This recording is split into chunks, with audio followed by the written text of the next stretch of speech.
Hello everyone, I'm long overdue on giving you guys an update and I apologize for that. So my last video I left you guys on quite a cliffhanger as far as what was going to go on with that kiddo. So I'll just give you kind of a quick update, which is last I've heard he didn't want to come back. So I fought in order for it to be basically his decision, him to have the ability to come back, and he just decided that it wasn't what he wanted to do. It doesn't mean it won't change in the future, but as of right now, that's the last thing I heard.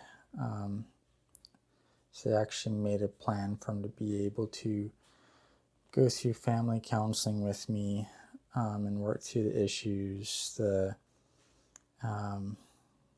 guess you could call it violence or the threats and things like that against me for not doing things the way he wanted to, and just work through it and be able to return to the home, because it's not something foster care wanted to have happen, but since I fought for it, they were willing to grant it, and so it became his choice at that point, and he made his choice, which it's sad, but at the same time, it doesn't exactly shock me, just in the sense of prior to him leaving, I was getting a kind of consistent trend of, if you want me to stay, you'll do this. If you want me to stay, you'll do that, which largely it was him wanting me to change my parenting style to be, I guess, physically present, you could say, but when it came to sort of correcting wrong action, bad behavior, things like that, just largely wanting me to be neglectful and just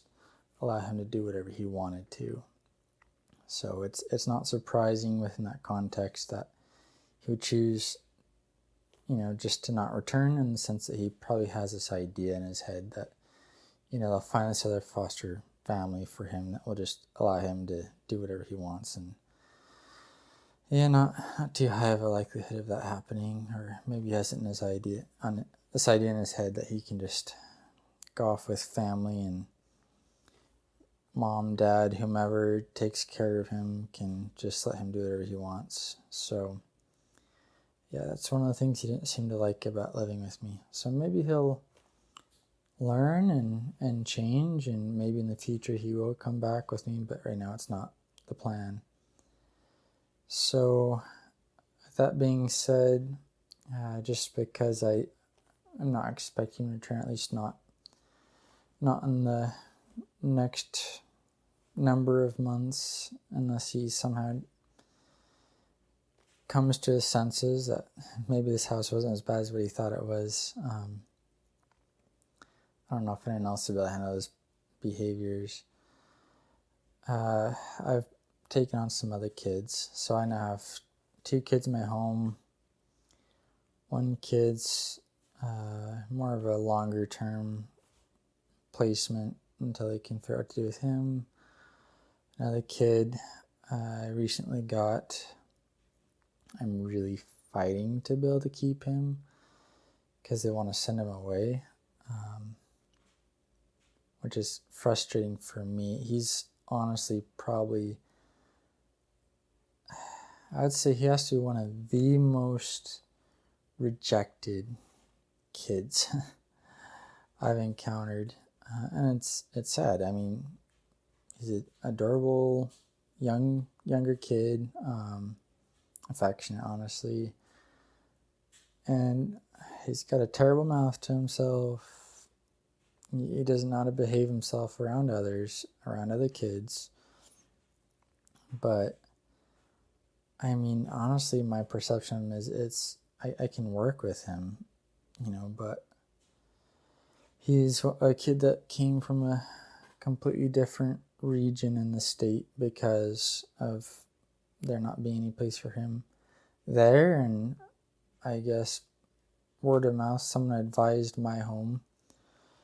So yeah, that's what originally when I heard about him, because of all the details they're saying, I was like, I don't know if I can handle this. And then circumstances worked out. I said, I'll take him for respite for the weekend, because he's literally just sleeping in the office. it's quite a few hours drive for them to get him here. But anyhow, I offered because it's better than paying someone to watch him all weekend long. And what they ended up doing is they found another foster parent who I think is probably really similar to me in the sense of willing to take these extreme kids. It seems, I'm noticing lately, it seems finding foster parents who are willing to work with these extreme kids is difficult to do. Apparently there's not too many people like me and this other foster mom who took him. She was coming to my part of the state to do some things and was able to bring him. So she was in a hotel, but she's put in contact with me so she could just have a break and spend time with me. And then he was wanting to have more time with me, and then he wanted to stay with me. And he's one of those kids that's open for adoption too, because he's got a really sad story. I mean, I'm sorry I have to be so ambiguous with you guys. It's just, if you were to figure out, who I am, who the kids are, you don't need to know necessarily specific details about their lives, but we'll just say this particular kid has been adopted before and he's had caretakers die. So it's just sad. It's very, very sad. So I mean, I'm honestly I'm open and willing to adopt him, but I'm just trying to fight to be able to keep him at this point because their perception is he won't make it past a month. I mean, they've told me, they put him in a therapeutic home and he didn't make it in the therapeutic home, and so how does he have a chance with me? But since he's been with me, I've seen some extreme behaviors. And he's nothing like, for example, some other kids have taken the past, like the kid who tried setting an apartment on fire. And I was able to hold on to him for a while there, for like 2 weeks until they were like, oh, this other family will do better. And I think that particular kiddo got worse in that other family. No offense to them. I think it's just, they have the mentality of just give him a bunch of stuff, he'll be happy. And then there won't be any issues, but I think how it kind of went to this little kiddo's head. And so he came back to me when they couldn't handle him, and it seemed like he was just in a far worse state. And then even I couldn't handle him, trying to start the place on fire. But like this particular kid I have now that no one will take, all this rejection and everything else, he's not that bad. He really isn't that bad. There's so much leeway as far as like him being able to escalate in behaviors, and I could still handle him just fine. Because I have seen some extreme behaviors, and I've seen it is a real challenge with him working with other kids. But at least my other foster kiddo is older, kind of tries to play the part of big brother towards him, even though he sometimes triggers some trauma and things in him that cause him to lose control. At least he can kind of correct himself after not too long of a period. But yeah, trying to figure out a plan, trying to convince him to not send him away, which, I mean, at this point, like on this particular kid, the younger one who's open for adoption, they kind of decided that he can't handle a foster home at all, and I disagree. I think it's possible to work with him to get him to stabilize and be just fine. But just even trying to find backup to help, say, hey, I've got these supports in place. I don't know. I'm sure coronavirus is making it harder than it would normally be. But then on top of that, just homes and people even willing to do respite care, even just willing to take them for a couple days if things were to get bad. Just as soon as they hear it, he's a difficult one, he's a troubled one, on top of whatever foster parents are concerned about COVID, I suppose. I'm not finding people at this point willing to step in and say, hey, I'll be this sort of backup option. So I've been wanting to find this backup people to help with, if he escalates, to get him past that hump of a month, because he hasn't lasted longer than a month in any home. So if I can get him past that hump, I know he's going to start feeling accepted and stable, and things will improve. And I'll, of course, go through Christmas at this point.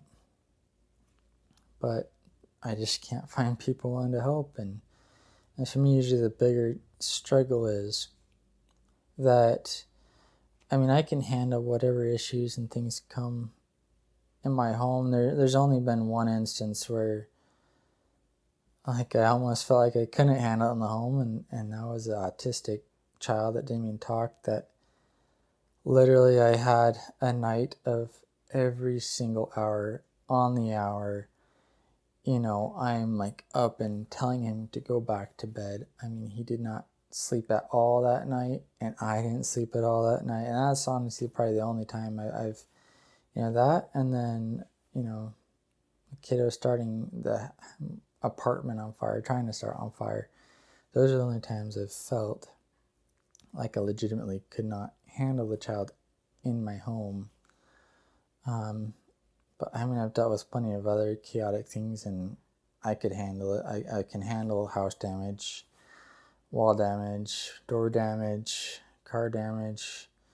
I can handle being threatened to be killed. I can handle the suicidal behavior. I can handle all these things. But anyhow, I do think part of the issue with this kid is because he doesn't work well with the other kids. I think the point where people are like, I can't handle him, is where they feel other kids are at risk and at danger. But since all I have is an older kid who can honestly fend for himself just fine, and this kid's like a little, scrawny little kid, there's no issues. There's no worries. With that sort of thing, it's just making sure it doesn't trigger him too bad, so there ends up being fights that are potentially dangerous to their well-being. But so far, haven't been any real issues. So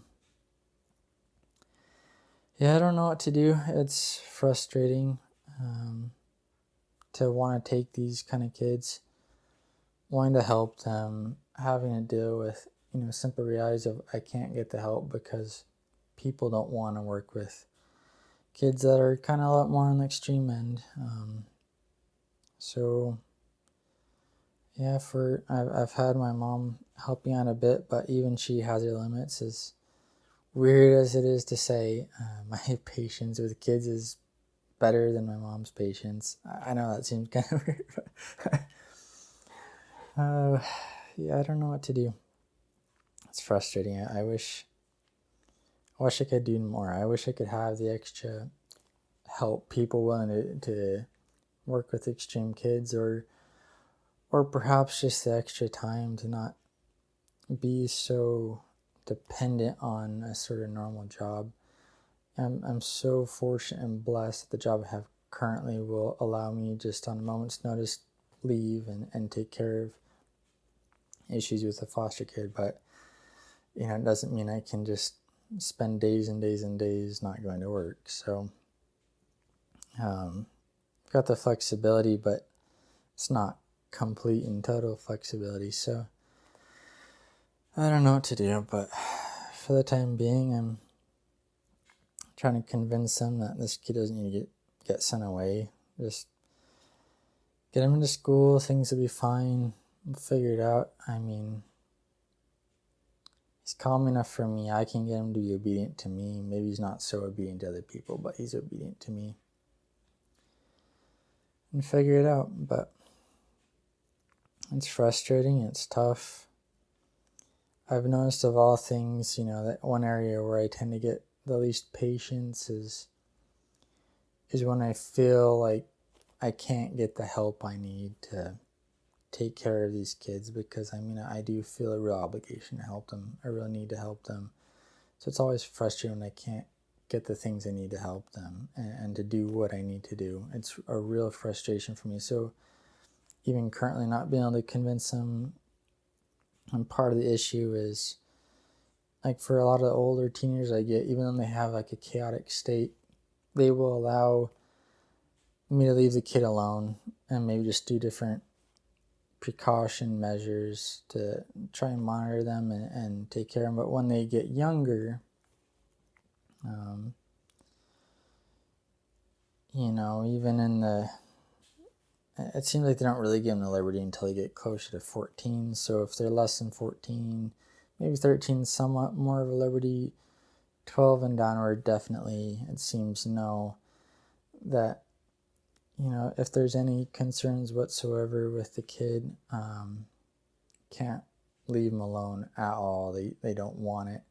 And so if I'm a single parent, I have to work, an issue happens where they have in-school suspension, they get sick, whatever it is, with a 14-year-old, even if they have a bunch of serious issues, threatening suicide, they'll let them be alone and me just monitor it and check in on them. But if they get younger, then they say no. And so then it's like, well, I guess that means I can't work. If they're sick, I can't work. If this goes on, I can't work. Or I need to find a backup plan for them, but daycare tends to not work with these kids.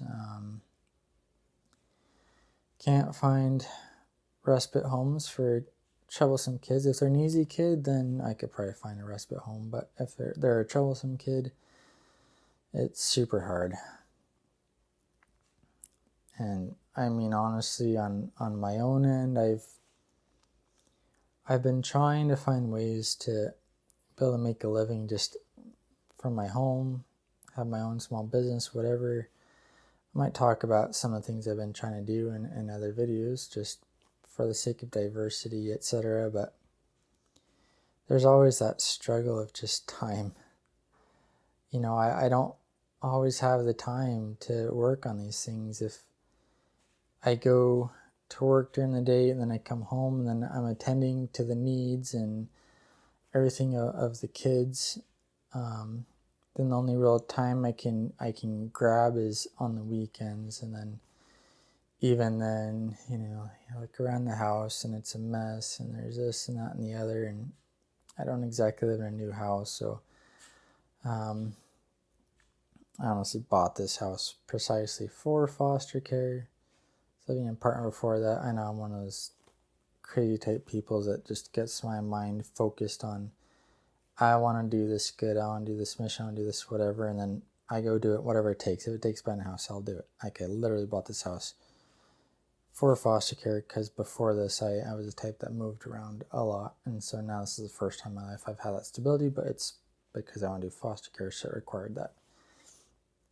But I had to buy a house that wasn't too expensive and requires all these repairs and things, and so there's so much things that just eat up my time that even trying to work on, trying to have an at-home business so I can be available for these kids so we don't run into these issues. I can take the extreme kids and be available for them and be able to provide what's necessary. It's just so hard and so impossible. So anyway, I just figured I'd divulge all my thoughts, and it gives you guys the latest update and my thoughts on these things, what's going on. And yeah, at this point I don't know what's best to do. It's been a chaotic week, full of phone calls, full of emails, full of just let this darn kid stay, let's figure out some sort of plan, and then trying to figure out backup and feeling like I'm being rejected left and right because no one wants to help these kids. So I even asked one of the people in the department that I know, I was like, hey, if any foster parents are willing to kind of help with respite with some of these, difficult kids, and she's like, well, unfortunately, foster parents like you will take them are 1 in a million, so no, sorry, can't help you. Yeah, it's frustrating. So I'll figure out a plan. I'll figure out a way to help them. I don't know what's best. I gotta find another way to make a living, I guess. But as much as I hate doing it, I might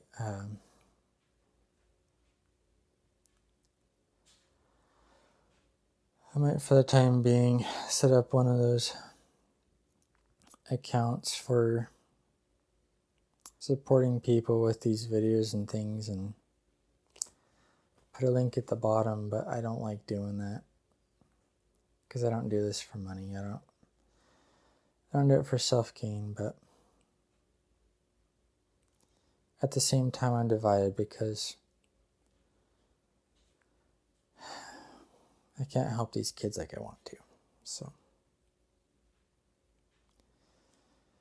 especially before Christmas, I'll probably end up getting emotional because, kids shouldn't be sent away before Christmas because he feels like no one wants him.